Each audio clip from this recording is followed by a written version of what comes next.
Pakita ko sa inyo po, ayun oh. Ayun, hindi po na masarap po yan. Ihaw. May kasamang isda po yan ha. Ayan oh, kaibigan ha. Ayan. Ayan po, umusap-usap pa po. Ayan si Beng. Siyang master sa pagpapabigyo po dito. Pag may gusto ko yung pagpapabigyo sa kanya paluto po. Kunti lang ang charge dito. Per piraso ang ano, pag naluto na, bayaran nyo siya. Ah, diba? Ayan po, masarap po yan mamaya. Ayan o, kaibigan o. Ganda ng kulay pati. Ayan o. Kita niyo po. Ayan yung isang isda na masarap po. May ihaw pa yan. Ayan, umusok-usok po po. O, diba? Kaibigan, ayan o. O, ayan o, binibiling-biling pa. Sarap po yan. Yan ang parang hapunan po to. Panghapunan na, pangkulutan mamaya. San Miguel lang katapan nito, grande. Diba? Kaibigan.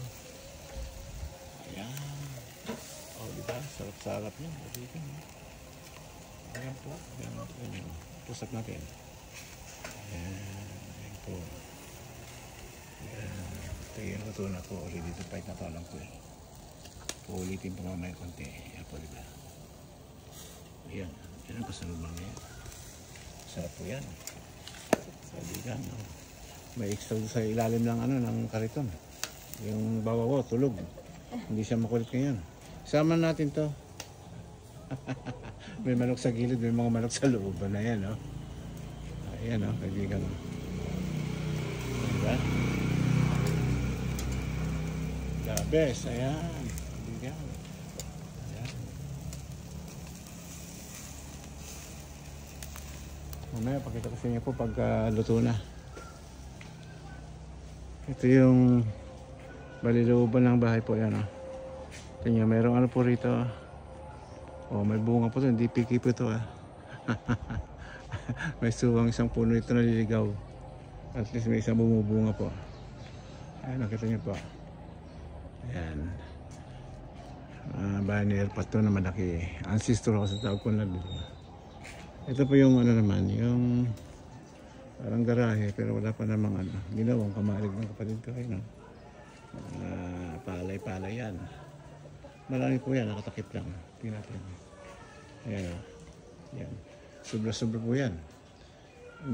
Hindi maubos yan hanggang anihan ulit. Yung iba dyan pang binta po. Yan po. Mukha ng bahay po. Nakuha natin hanggang dito po. Yan po. Kita niyo po. Bagong pintura lang po ito ulit. Hindi naman ibrira na pinipinturaan. Pag kumupas, pinturaan ulit. Yan po. Kita niyo po. Ganda naman ang resulta. Yan po. Yan. Yan po. Yan. Malapang po ng bahay. Yan po. Sa kapatid ko po yan. Sa kapatid ko pa rin. Sa pamangkin namin yan po. Okay pa rin po rito. Medyo ano pa. So, kaibigan hanggang dito na lang. Maliit. At mamaya po. Kainan po tayo. Kailangan po na malasado lahat.